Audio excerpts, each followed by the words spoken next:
Welcome to The Flock at FBC. This podcast is designed to highlight the incredible members and ministries of First Baptist Harrisburg.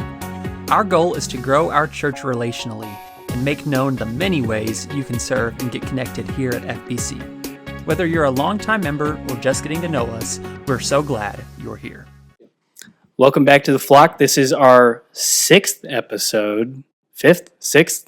7th, maybe? Who knows? We'll see. But this week we have Chad Stricklin with us. Chad, how are you today? I'm doing good. How are you guys? Can't complain. Me and Nolan actually went golfing today and I got to spend a nice day outside. So. Yeah. Absolutely. Yeah, Jacob beat me today, so I did not have as fun of a day, but it was a good day. Well, it could be worse, right? That's right. It could definitely be. Well, Chad, let's start right with what do you do for a living? Well, I'm a funeral director and embalmer, and my wife and I own a business here in town.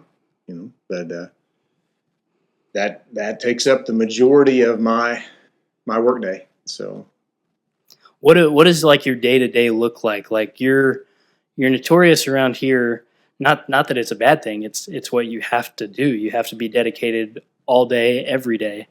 But you're notorious for a phone call. You got to take it, and you got to get out of here sometimes. So what does that look like for you? Yeah, for me, day to day, sometimes my days vary a lot. There are days that we won't have much at all going on, and then I've got days that literally, with one phone call, my entire day changes. I mean, there are days that we'll have a service scheduled, and in the middle of service, phone rings, and we've had another death, and we've got to figure out a way to manage that in the midst of caring for another family. And sometimes the logistics of that can get difficult, but it's just it just varies widely. So, I mean, I can have days where literally I am looking for something to do, either cleaning to catch up on, or sometimes sitting in the back watching TV. To other days that we could work 15, 16 hours and not get everything done, you know what I mean, and have to work, 12 the next day. So it can vary widely, and some of that variance can be work that is out front, making arrangements with families. I mean, I've made arrangements with 3 different families several times in the same day. Arrangements usually take 2 hours apiece. So, if you factor in an 8-hour workday, that's not much time left in the day by the time you have a little bit of time getting there, a little bit of time for lunch, and often lunch just comes when it does.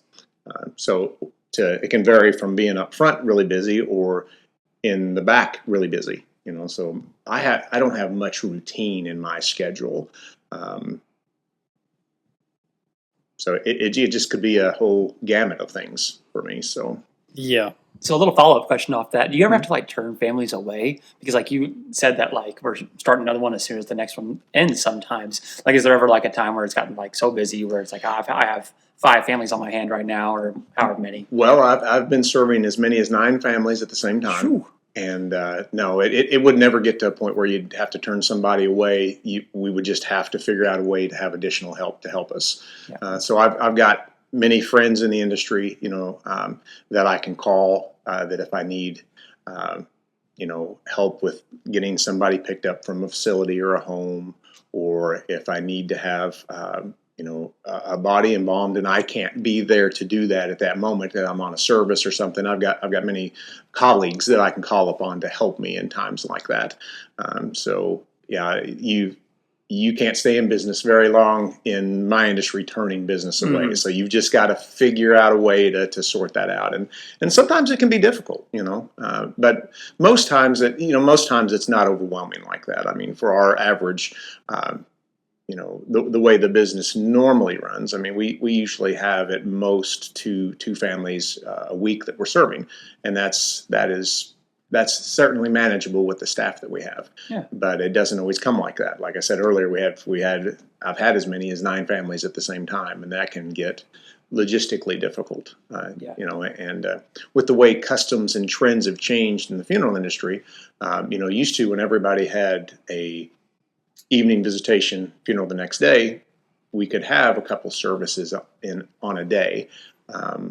Now that most folks, when they have a service, have everything on the same day, that doesn't permit to have multiple services on the same day. Mm-hmm. So there's just not enough time to do that. So now when you are serving multiple families like that, it kind of lengthens that out some.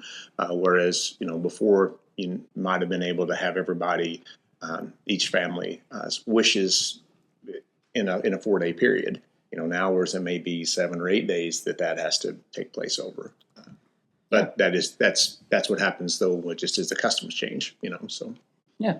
I think Go ahead. I think we're going to talk a lot. I mean, we're going to try to spend time on other parts of your life, but doing what you do, you have such a good opportunity and ability to leverage your work in what you're doing and caring for people for Christ. Like that is an outpouring of Christian love, and I gotta assume that it's not always easy. Like you're always dealing with situations where families are suffering from a loss. Like they're in like their maybe worst times. I see people at some of the hardest days in their lives, and it's a great opportunity for me to show the love of Christ to folks. It's a harder opportunity to actually preach the gospel to folks. You know what I mean? Because there's some folks in that setting are receptive to words of hope and words of encouragement, and other folks that don't have hope at the time. That's a hard word to hear at a time like that. So it's a better place for me actually just to love people and serve people than it is to make a vocal proclamation of the gospel. So, And that goes a long way. And I mean, that opens up the door for future conversations. And yeah, I mean, it's got to be hard to preach the gospel because we know that the gospel saves, and that without Christ we are condemned. And so I'm sure there are very difficult situations. Well, and within at the point when I'm actually talking with folks for the person that's passed away, there's not much point in the proclamation at that point. It's too late. Mm-hmm. So you may have some impact upon family members at a time like that, but like I said, it's often difficult to hear right at that time, especially if their loved one wasn't a believer. Did you start doing this like right out of like high school, college age, or Yep. is it? Like, I'm just thinking about like, I'm sure that didn't come easy. I'm sure that wasn't like, I've learned all these skills like this quickly. No, it's something that takes time to develop. But I made the decision to be a funeral director at the age of 15. But I've got a family history. My grandfather was a funeral director. My uncle's a funeral director. I grew up playing around the outside of the funeral home, playing around on the inside of the funeral home. I mean, it's been literally. I mean, I don't want to sound too just indifferent, but it's literally been just another part of life to me because the funeral industry has been in my life my entire life. And I know for a lot of folks, most folks, that is not the norm. So so to come by that decision that early, it was just a decision for me that it was something that I could do and provide a living for my family. I grew passionate about it as time went on. So it literally was just a real black and white decision for me. This is something I can do, provide a living. And like I said, as time goes on, I've grown very passionate about it. So I will say, I feel like the average person deals with death a lot less frequently. Like I'm not sure how frequent that is. Immediate family, probably less frequent. Like extended family, friends, a little more frequent, but still less. What is it like to be dealing with death week in and week out? Does it give you more of a respect for life or a healthy theology towards life? It can. I can only speak to my own personal experience on that. And for me, I don't know that my occupation gives me so much of that as much as just my study of God's Word gives me that. The thing that comes to mind as far as just being exposed to death on a regular basis is I remember just I'm out mowing the yard and Gail's late getting home with the kids. You know what I mean? So for the average person, they're just thinking, oh, well, I wonder what's going on, or, stop at the supermarket or whatever. And I'm thinking, no, what's happened? You know what I mean? Because my exposure to death and a tragedy in that is a regular occurrence. So, when I have instances like that, that is my first thought. You know what I mean? So I don't just think, hey, they decided to stop at Walmart and get something or whatever. It's just like, oh no, what's happened? So, but thankfully now in the realm of cell phones and things, I mean, that communication is pretty easy to clear that up, but back whenever kids were young and some of that stuff was a little more complicated, it's like, yeah, that was always kind of my first thought. Yeah. So. Yeah. Well, I think we could talk about this work all day because it really is important in how you care for people, but you're more than just a funeral director. Mm-hmm. So let's get into some of your early life. Where did you grow up? Are you from Harrisburg? No, I grew up in Glacier. My family, I grew up whenever I was very little. We lived in the subdivision in Glacier, up the one that is going to be south of town, at the south edge of town, Timothy Lane area, that kind of area there. And then whenever I was roughly 5 years old, we moved out 2 miles north of Glacier. And I lived there till Gail and I got married. So I spent most of my years out there, 2 miles out in the country. And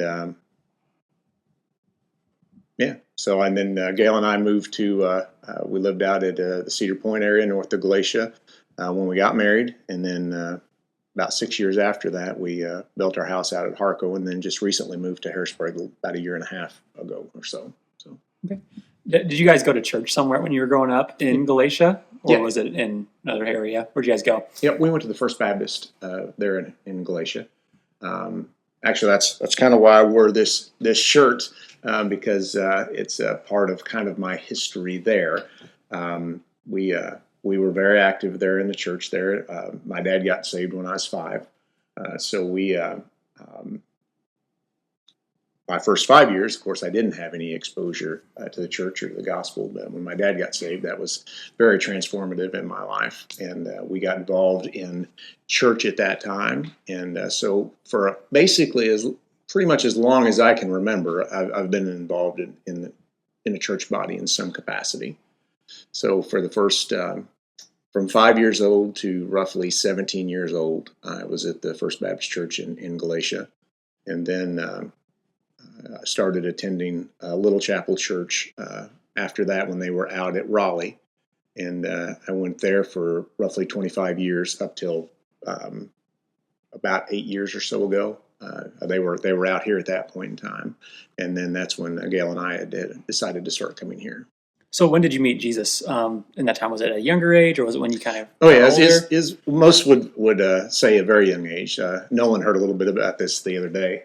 And my dad was like I said earlier, got saved when I was 5, and he had a radical change in his life, and so that impacted me at a young age. And I came to faith shortly thereafter. That I mean, my story is kind of that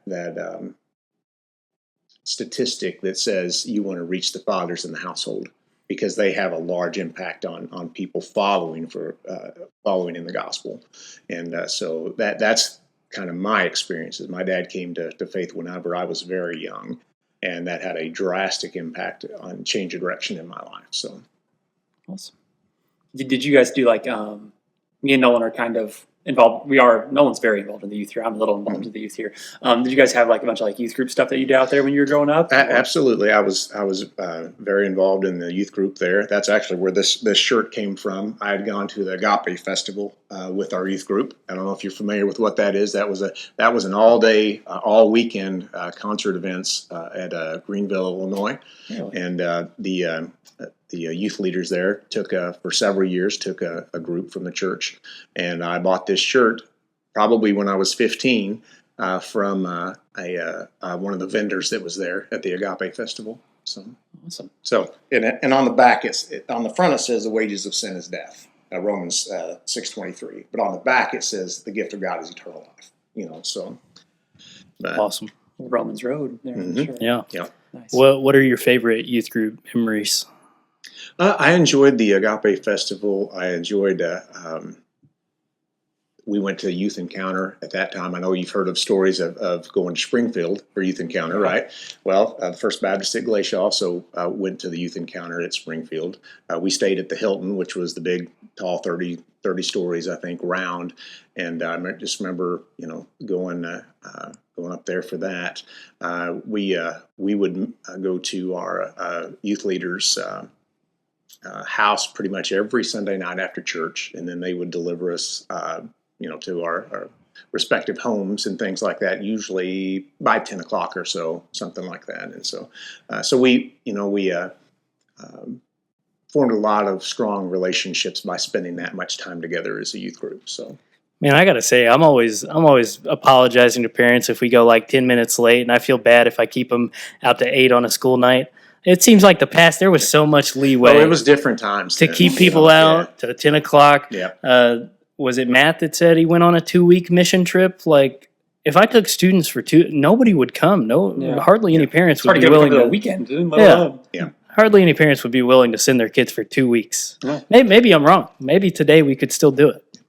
But that was pretty much an every Sunday night thing, and it was more focused on just kids having fun together. There wasn't as much pouring into the students as far as the Word of God, and that's one thing that I look back and go, that I wish that would have been different.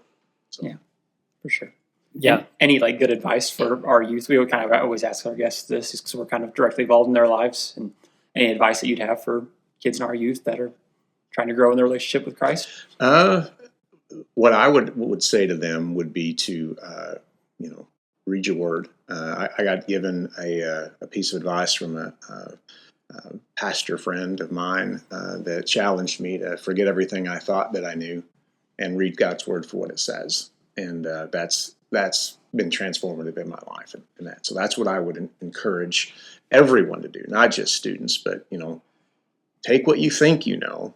And I'm not saying just throw it all out the window, but line it up against God's Word. And if it's different from what you read in God's Word, then you're the one that needs to change. So yeah. All right. Well, we'll kind of get into this. Go ahead. Well, let's talk about some of your hobbies. I think something that we know about. I'm sure there are other hobbies, but are your guitars that you are making. Do you want to talk a little bit about that? I mean, everybody has good things to say around here about your guitars. Yeah. Well, I don't have the opportunity right now to build guitars. Whenever we moved to Harrisburg about a year and a half ago, I don't have a shop now to operate out of. So it's been a challenging in that respect for me moving to Harrisburg, because I enjoy that outlet to be able to work with my hands. But that all just started simply for my just love of guitars. I mean, I started playing when I was 26, and I'm kind of an all or nothing personality type. So once I started playing, I started accumulating a few, and then it went to, okay, if I'm going to have these, I need to learn how to work on them. And then it's eventually morphed into building them. And so I've built roughly, I'd say 20 to 25 solid body electric guitars that it's just something that I enjoy doing. So When did you say you started playing? I was 26. 26. Mm-hmm. So way later than I should have. Yeah. So what you're saying is it's not too late for us to learn how to play guitar. No, absolutely not. I mean, it is. That is something that if you'll just devote 15 to 20 minutes a day of your life to it, that's that kind of 10,000 hour rule. I think they say if you'll devote 15 to 20 minutes a day in a year, you'll be in the top 1% of people that do that. You know what I mean? Now, you'll probably never be at the top of that 1%, you know what I mean? But you'll be way better than just the average Joe, So it's just something you got to devote time to. But that's any hobby. That's, it's not guitar, it's just any hobby. And some people certainly have a gift for it. I do not. It's been work for me. So we both own guitars. Can you play a song on the guitar? I would struggle to I think I could do a worship song. Yeah. I could. That's more than me. So. Yeah. Key of G. I never nailed the B minor chord. So that's where your guitar lessons. That's where it stops for me. Yeah. Yeah. bar chords. Well, we can work on that. So Yeah, 15 minutes a day. that's right. That's all it takes. Yep. Um, Well, I wouldn't say that's all that it takes, but you'll be better than the majority if you'll do that. So. all right. Any other hobbies that you like to get into? I enjoy shooting pool. Okay. Yeah, I enjoy shooting pool, playing guitar, building guitars, just working with wood kind of in general. I used to be a huge computer gamer. Really? What kind of games? I liked first-person shooters, so I played a lot of Call of Duty in my lifetime. I used to, I burnt the candle a little too hard for many years in the sense that come home from work and spend time with Gail, and 7, 8 o'clock comes, I'm going down to the basement and I'm gaming until about 2 a.m. with my buddies online and, getting up at 6:30 to then go to work. And then I would wonder why I would fall asleep at a stoplight, you know what I mean? So, but I used to do a ton of computer gaming. I don't do much of that anymore. I'm old and I don't have the reflexes for that anymore, and I don't have the time. So I'll sit here and act like I don't do the same thing now. So just so I have an idea, about what age did that stop for you? I just want to get an idea there. Probably 40, probably. All right, I got plenty of years to come. 38, but yeah. So, but it as the kids got a little older, time was more important to be spent elsewhere. And I mean, as you age a little bit too. Running on little sleep just doesn't work so well. So what? I played a lot of Call of Duty even this year. Mm-hmm. What was the last Call of Duty that you played? The last one I played halfway seriously was probably Ghosts. Really? Yeah, or Ghost. Yeah. So I played a lot of Call of Duty 4. I had a team that we played. We scrimmed pretty regularly. Played in TWL. League, you know what I mean? So we had league night that we actually played against other teams and stuff like that. And it's fun. I mean, the thing I like about it is it's just pure competition. You know what I mean? So were you doing like competitive 4v4s or we played Search and Destroy is what we played. So strictly. All right. Yeah. So you guys are speaking a different language right now. Yeah. Nobody in here is going to get this, so maybe we should drop it here. Well, the crux of Search and Destroy is you have an objective to accomplish, and you have a time frame, and you have one life. So there's no respawns, no anything like that. Once you're killed, you set out, and and then you have a number of rounds that you win. And once you reach that number, you're the winner. Things like team deathmatch, things like that, allow you to set in one spot or camp, things like that. When you have an objective that has to be accomplished, or you still lose, if your team's still all alive but you don't accomplish the objective, you still lose. Mm-hmm. So you have to push the envelope. So. All right, 2 more questions, and then I'll leave the video games alone. I promise. You guys can skip through this. Just hit 2 times speed right now. Yeah, just want to go through this. Just skip it. 1, what was your favorite Call of Duty out of the ones you played? Oh, Call of Duty 4, yeah. Really? Yeah. All right. What was your favorite, like what role were you? Were you a sub, AR, sniper? I typically ran just an assault rifle usually. I like the either the M4 or the M14. I'm sorry, the M4. Because we played hardcore mod too, so you didn't have to pour a bunch of rounds into somebody to get a kill. So with hardcore, you get hit with 1 round in a good location, you're out. So the 3-shot burst with the 16 was really productive. So. Yeah, well, I promised I'd leave it there, so I'll stop. Okay. But, I could talk all night about that. Yeah, I probably could too. Yeah. So. All right. So moving on, you went to Glacier High School, which I definitely have the picture on my phone of him in the yearbook that I sent. I had hair, right? Yeah, for sure. So we can definitely throw that up there this week. But after high school, what did you do? Did you end up working where you're working now at first, or did you go somewhere else? Well, after high school, I went to SIU for mortuary school. I didn't go to SIC because I qualified for a scholarship to SIU. And so I went straight there, did my generals there, and then I had the mortuary program directly after that. So I worked part-time for my dad laying carpet during my high school years, and some college, probably not as much college. I was a little busy with studies. But after I graduated in 95, I worked for my dad part-time and my uncle part-time in the funeral home. And place where I did my internship in Centralia called about 97 and wanted to hire me full time. And so I went and worked there for roughly a year. And then my uncle had got elected coroner and had me come back and work for him in Galatia. So I worked there 7 years, and then I was hired by Randy. The family dynamic sometimes is hard to navigate to work with inside. Yeah. And so I had left there. Randy didn't hire me out from underneath there. I had left there and was looking for a job in the funeral industry whenever Randy had an opening available, and hired me. And I've been at the same firm now for 20 years, actually, believe it or not. So wow, exciting. So let's talk about like one of your other tenures. You're a deacon here at First Baptist. Yes. What does being a deacon mean? Well, to me, being a deacon is serving Christ by serving his body. You know what I mean? So obviously it's all about service, but being of service in some capacity here. I don't know if you're asking specifically how am I serving, but it's just all about, deacon is a servant. Yeah. But to me, I look at it as my obligation first to him. And part of the way I feel that obligation is to care for the body. So.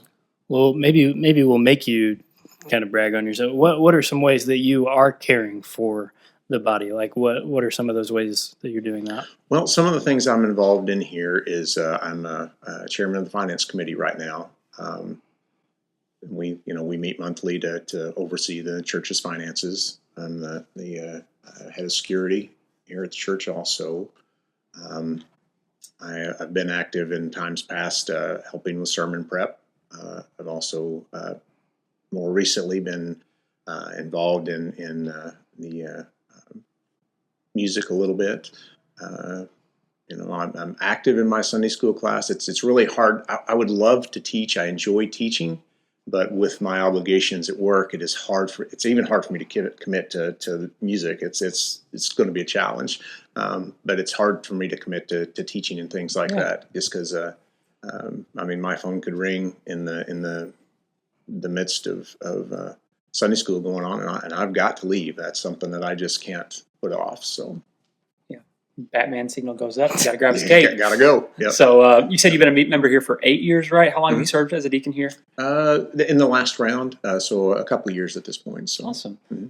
So we do a little shout out section of our podcast each week. Like, who do you see that's doing good work in our church right now? We know this is not an exhaustive list, but. Well, I will say I'm hamstrung a little bit because there's still so many people here that I don't know. Okay. Yeah, and that's something that I need to work on fixing that. But what is paramount to me is the proclamation of the word, faithful proclamation of the word. So, I've got to give pastoral staff is maybe not necessarily what you're looking for, but I got to give a shout out to Brother Chris on that, because his faithful proclamation week in and week out of the Word of God is so important to the health of a church. And I'm so appreciative too to Brother Dylan for. He's always so encouraging and so uplifting. You know what I mean? To just get to spend time with him is just always encouraging to my soul. You know what I mean? Yeah. As far as others seeing what folks are doing, that's a little tough for me. I will say I maybe not so much as active service in the body itself, but I enjoy seeing how Don Porter cares for his wife. Yeah, you know what I mean. Amen. So that's kind of what I would have to say on that. So yeah, I don't want to cut us short, but we are getting close to time already. So and you know what that means? It's draft time. It's draft time. So we were going to do favorite bands because. Chad's a music guy, and now catch us in a year after our 15 minutes every day. We might be music men as well. But instead, I'll let you guys pick. We could do favorite bands or favorite video games. I think video games. I mean, you guys both were talking very passionately a second ago about the video games, and I might be the one that's usually. I've been getting some hate lately that I'm like rigging the rigging the deck. All right. Well, what's our level of video games? Are we gonna talk specifically first person shooters? I say your top 4 video games. If you pick, okay, never mind. Go ahead. All right, I've got to go with Call of Duty 4 then. Call of Duty 4. Yeah, that's Modern Warfare, the original. All right. Yeah. Man, I'm gonna keep it in the Call of Duty family and say good old Black Ops 2. Black Ops 2 was the golden era. I think Black Ops 3 was the only game I ever played, and I'd like just play with my friends for like a week. So I'm gonna go. This is gonna be like, you guys are gonna hate me for this, but this weekend I was at an Airbnb and they had a Pac-Man / Galaga machine. Okay. I think I'm going Pac-Man. Oh, I'm not going to hate you for that. Not first one off the board. Second one, Mario Kart. Okay. I still, to this day, if we go over to my grandma's house, the first thing I do, I give my grandma a hug, I walk over to the TV, boot up the Wii, and me and my cousins are playing Mario Kart still to this day. So Mario Kart's a really good game. It's Yeah. a good pick. It's solid for all ages, Yeah. all the time. Yeah. Man, I can't even pick to win. I just have to pick my favorites. Well, there's no winning, so Yeah. it's whatever you like. So Yeah, so the game I've maybe dumped the most amount of hours into, an amount of hours that I don't know off the top of my head, but I will not announce because it's embarrassing. Overwatch and Overwatch 2. Okay. They're both the same game. okay. can you give me a little? I don't know what Overwatch is. They're like a hero shooter. So it's a first-person shooter where you're running around trying to kill the enemy, but you also have a bunch of different abilities based on which character you pick. This has been a death-heavy podcast today. I wonder why. Go ahead. So now I've got 2, right? You got 2. Yeah. Okay. And how many total are we doing? We're gonna do 4 I'm total. going to do 4. Okay. Well, next I've got to go with a game that I play regularly still, and that's called Rocksmith. So that's a game that I can plug my guitar into and actually learn songs and hone my guitar skills with. So that's a game that I play probably a couple times a week still. Yeah. And I've put several hundred hours into playing it. And then after that, I don't know, there's so many games I've played throughout the course of my life, but I really enjoy the Metal Gear series. I don't know if you guys are familiar with that or not, but yeah. Loosely familiar with. Yeah. This podcast is going to be the first one that really outs me as a nerd. 6 episodes was a good run. It's okay. Because now I'm going to have to explain this one. I think my third pick is going to be Hearthstone. Do either of you know what Hearthstone is? Oh. So do you know what Magic the Gathering is, like the card game? Yeah. So it's basically like that, but the company Blizzard made it. Okay. And so it's digitalized. So like Magic the Gathering is a card game where you buy a deck of cards and play against people in person. This has kind of made it digital, different characters. If you're familiar with World of Warcraft, Oh yeah. It You said Blizzard, that's exactly what I thought. it functions in like that world. So like Mhm. I've never played that game much, but the characters from that world are the characters you choose from here. Okay. It's a fun card game. Okay, it's not as nerdy as I made it sound. Okay. Hey, whatever floats your boat, man. So I'm going to go with my third pick. I'm going to go with the Madden franchise. Okay. If you maybe pick a specific one, it'd be Madden 18 or 17, one of the two. I just like football. I really don't. It's not necessarily the video game aspect. It's just playing football is fun. My last final pick, probably Super Mario Brothers, either on the Nintendo Wii or Nintendo DS. I have a lot of honorable mentions, but those would be my top 4. Yeah. All right. Well, that my fourth pick is the game that I've been petitioning for them to remake for years. It's Mario Super Sluggers for the Wii. Yeah, that'd be good. It's a baseball game with Mario characters. So much fun. Okay. Well, I'm going to go way back on this one. I spent a lot of time growing up playing a game called Metroid. I don't know if you're familiar with either that one or not. Mhm. So, I almost had to go back to the multi-player gaming and say Fear Combat, but I enjoyed that a lot too. But I spent a lot of time on Nintendo playing Metroid, but I also enjoyed games like Mike Tyson's Punch-Out.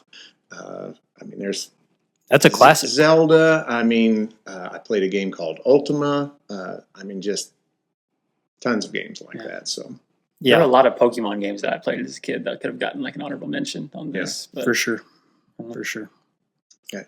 Well, are we out of time? Oh yeah, we got all the time in the world, but we appreciate you coming on this week, Chad. It's been my pleasure. We love seeing you around here, and you're doing good work serving our body well. So we appreciate you taking the time today. No problem. Thank you. Thanks for having me on. Thank you for watching The Flock. Stay tuned next week for a new episode.